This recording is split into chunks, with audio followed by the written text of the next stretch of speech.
Autumn 1943, Poltava Air Base. The earth smelled of oil and frozen grass. For 6 straight days, the roar of the Ju-87 Stuka, a sound that once defined German air power, was replaced by silence. 200 aircraft sat motionless on the muddy field, wings glinting under a dull sun. Pilots stood in small clusters, their boots sinking in the sludge, whispering to each other that someone had cursed the squadron. One said, "Engines die mid-dive." Another muttered, "It's sabotage. Has to be." The superstition spread faster than truth. Inside Hangar 3, mechanics in blue overalls worked through the night, unscrewing panels, draining oil, checking spark plugs, magnetos, fuel injectors. Nothing explained why so many planes had failed at once. A young technician named Otto Grunwald wiped his hands on a rag and leaned close to the Jumo 211 engine of Stuka T6HL. He saw a thin line of black liquid crawling along the casing, dripping slowly onto the floor. When he touched it, it smelled burnt. He followed the line upward and found it, the smallest circle of rubber, half cracked, thinner than a coin, weeping oil like blood. That gasket, a piece worth less than a cigarette, had grounded the most feared dive bomber fleet in Europe. $1 worth of rubber now silenced a war machine that once screamed across continents. The absurdity made even the hardened mechanics go quiet. Outside, night drills were canceled. Men smoked in the cold and stared at their useless planes. Somewhere beyond the horizon, Soviet columns moved without air resistance, but the pilots didn't know that yet. They only knew that their birds refused to wake, that the airbase itself felt cursed. Sometimes war doesn't collapse under bombs or betrayal. Sometimes it collapses because something so cheap, so small, was never worth checking twice. If you value stories like this, don't forget to like and subscribe. It helps preserve forgotten chapters of history. Tell me in the comments where you're watching from and what time it is right now. By 1943, Germany's empire of machinery was starving, not for fuel or metal, but for rubber. The Allied blockade had sealed off the tropics, cutting every shipment of natural latex from Malaysia, Ceylon, and the Dutch East Indies. So the Reich turned inward, to chemistry, to IG Farben's laboratories in Leverkusen and Schkopau, where white-coated men worked day and night under slogans like "Science wins wars." From those glass tubes and steaming vats came a synthetic miracle called Buna-S, a blend of butadiene and styrene, molded to replace what nature had denied. On paper, Buna-S promised resilience. In practice, it was a fragile faith.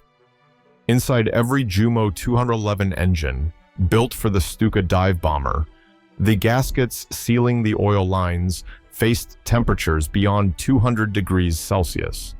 Buna-S could endure 140 before softening, 160 before shrinking, 180 before cracking. At 200, it betrayed everything it touched. Official reports from Luftwaffe Technical Command in August and September 1943 recorded the mystery in sterile language: oil seal failures due to synthetic rubber degradation. The phrase concealed catastrophe. In hangars across Europe, engines choked, oil pressure dropped, and planes that once screamed down at 90 degrees now wheezed before takeoff. The cause was not treachery or incompetence, but the chemistry of desperation. In Dessau, an engineer named Karl Moritz scribbled in his notebook, "The gasket shrinks 0.8 millimeters after 200 flight hours. Pressure loss inevitable, material unstable." He sent the note up the chain, marked urgent. Somewhere in Berlin, it joined hundreds of others in a pile of paper marked non-priority. The irony was merciless. Science had been enslaved to serve the war, and now war was punishing science for its obedience.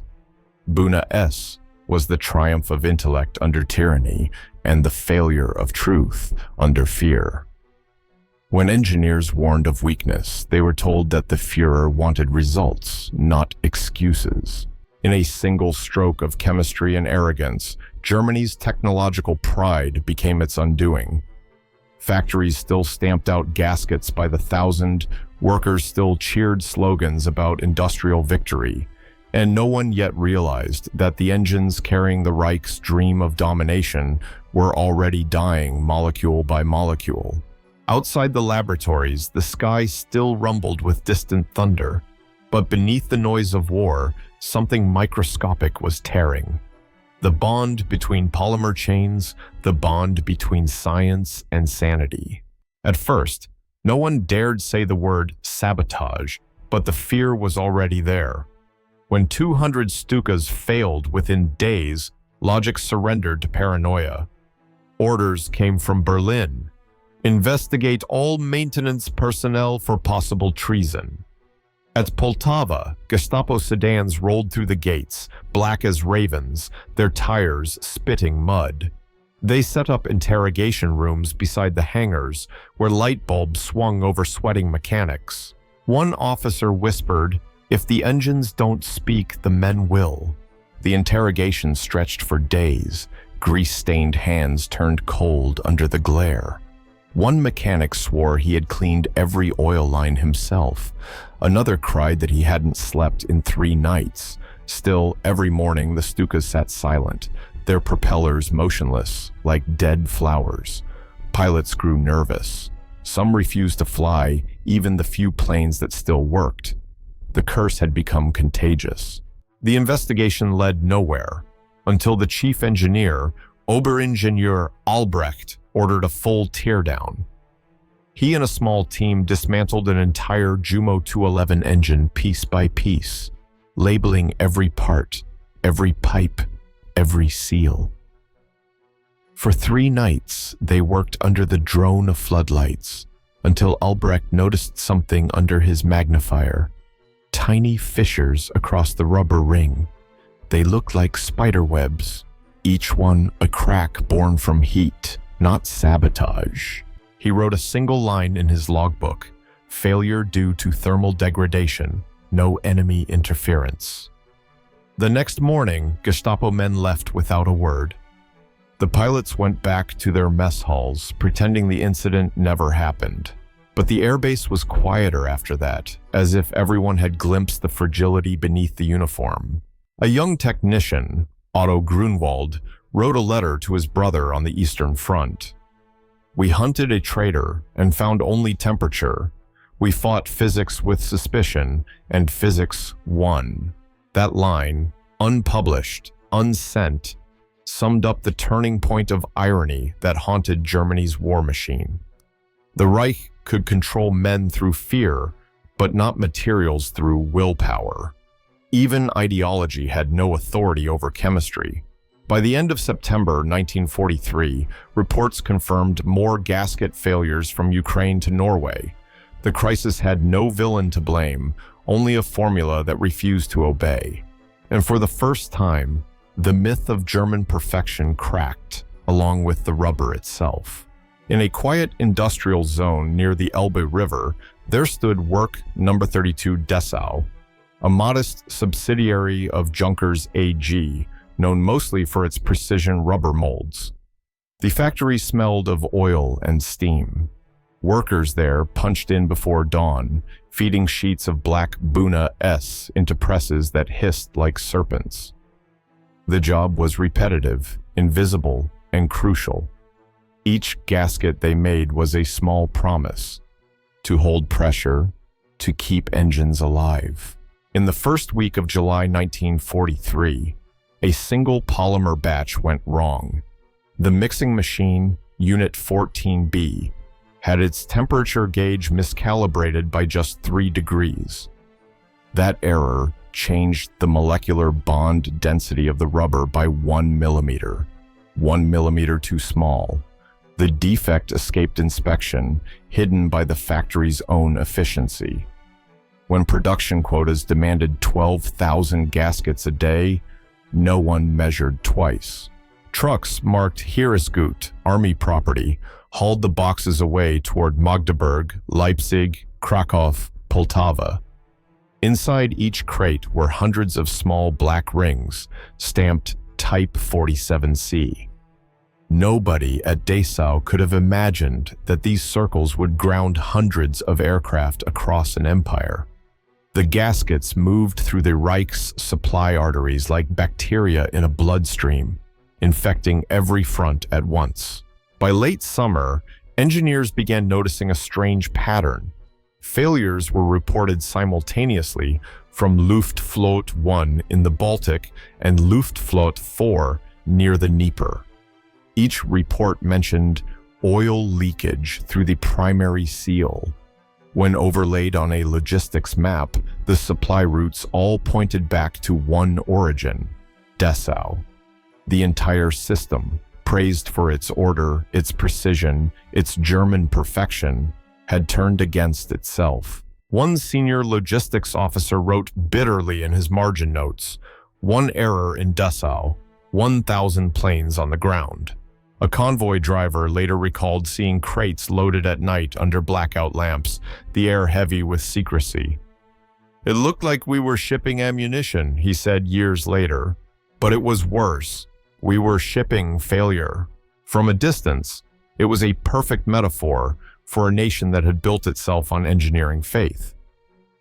The same system that claimed to master every detail collapsed because no one believed a detail could matter that much.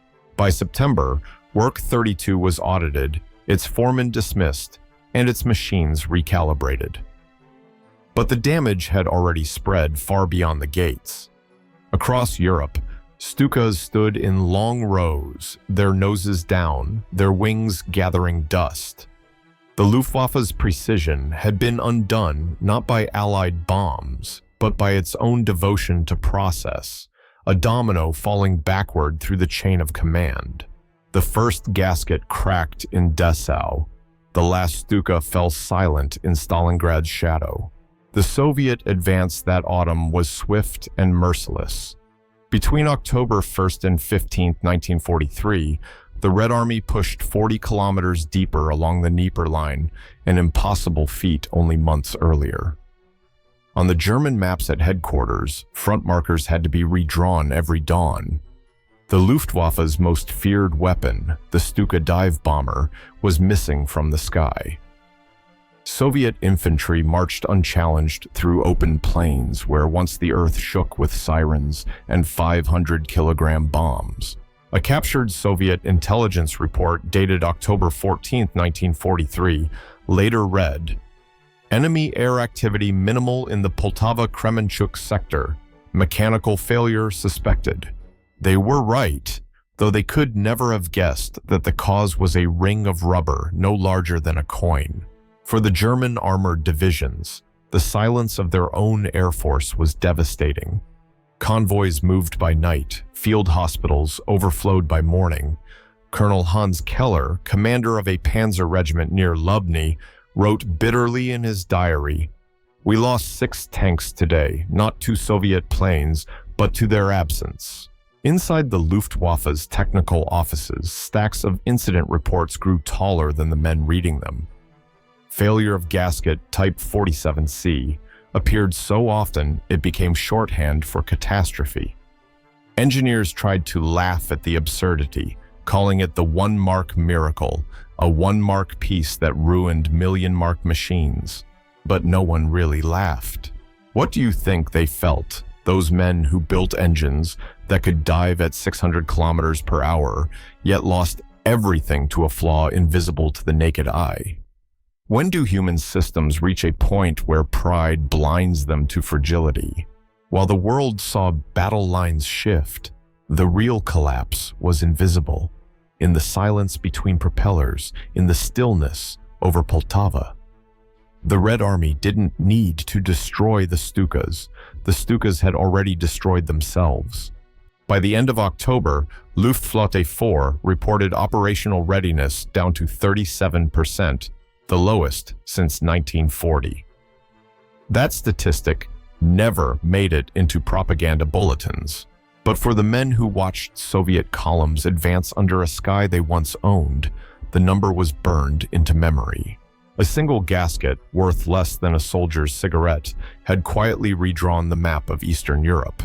Desperation turned engineers into priests. By November 1943, Luftwaffe maintenance units were ordered to salvage every possible gasket, no matter how degraded. The official directive, coded T-43D, read coldly: reprocess Buna-S seals through heat treatment and oil immersion to restore elasticity. In the field, it looked more like ritual than repair. At the Poltava depot, mechanics set up makeshift vats using fuel drums filled with linseed oil. Fires burned all night, their orange reflections flickering across silent aircraft. Men stood around the vats, stirring slowly with iron rods. Some whispered. It felt like baptizing the dead. A corporal named Ernst Behrens recorded in his log, "We dip them like candles before dawn. We pray the oil remembers the shape it once had." The process worked, temporarily. Heated at 120 degrees Celsius, the gaskets swelled back to near original size, pliable for a few dozen flight hours. The Stukas returned to the air, but their engines still bled faintly. Pilots joked darkly that their planes had become leakers for the fatherland. Others refused to fly at all. Confidence, once Germany's most powerful fuel, had evaporated. Every takeoff now carried superstition. Mechanics touched the fuselage twice for luck.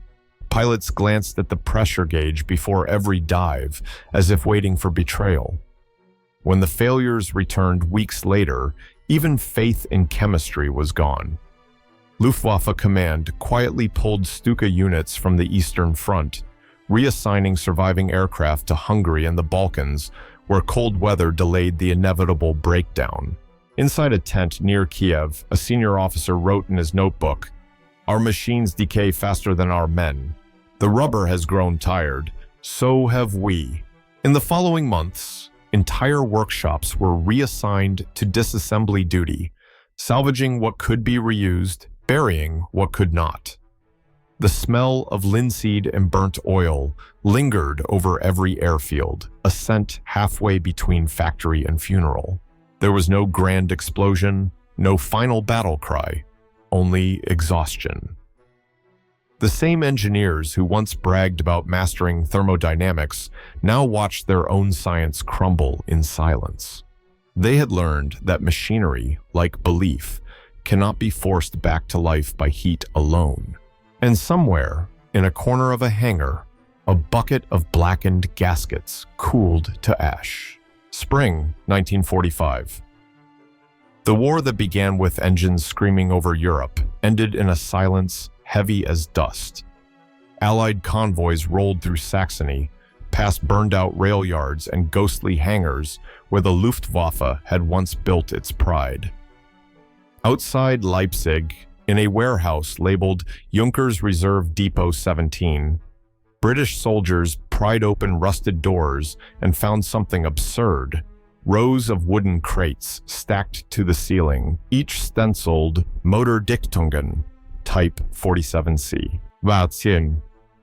Thousands of gaskets, unused, still wrapped in brown paper that smelled faintly of oil and surrender.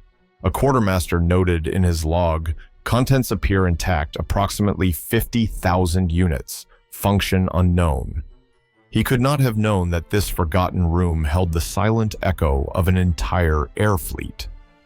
The soldiers laughed at the find, tiny rubber rings in a building meant for bombs. They didn't realize that these small black circles had once grounded 200 Stukas, shifted a war front, and rewritten the math of air superiority. Among the rubble, a gray-haired German engineer was found sweeping the floor. His name was Karl Moritz, the same man who had written the first memo about the failing Buna gaskets 2 years earlier. When asked what the crates contained, he simply said, "Mistakes." He was right. Those gaskets were not weapons, not sabotage, not even tools anymore. They were memorials to arrogance. Months later, the museum at Gestapo, near Berlin, displayed one of them, a small burnt ring mounted beside a Stuka propeller blade. The label read, "This $1 seal cost us the sky." Visitors rarely noticed it. They came for the aircraft, the uniforms, the medals. But once in a while, someone stopped and stared at the rubber, realizing that this was history reduced to its smallest scale. An old man visited that exhibit every year until he died. He would touch the glass, fingers trembling, and whisper something no one could hear. Perhaps he was apologizing. Perhaps he was remembering the sound of engines that never started again. Wars are never lost in one day or one battle. They dissolve in the unnoticed details, in the arrogance that small things cannot break great systems. In the quiet warehouse of Dessau and the frozen fields of Poltava, history was not written by generals, but by a gasket that cost less than a cigarette. There is a kind of silence that follows the end of every war, a silence that no anthem or victory march can fill. It is the quiet of machines that will never run again, of factories stripped bare, of engineers who stare at their hands and wonder when pride turned into blindness. In that silence, history shrinks from maps and dates into the fragile weight of a single object, a gasket, a screw, a seal that once promised perfection and delivered collapse. When the Luftwaffe fell, it was not from enemy bombs, but from an illusion. That control over matter meant control over fate. The Buna gasket was never evil, never heroic. It was merely honest, obeying the laws of chemistry while men disobeyed the limits of reason. Somewhere in that contrast lies the moral geometry of every war, the battle between human ambition and the quiet persistence of truth. In the years that followed, those who survived spoke less about victory or defeat and more about what the machines had taught them. One mechanic in Dessau kept a single gasket on his desk until the day he died.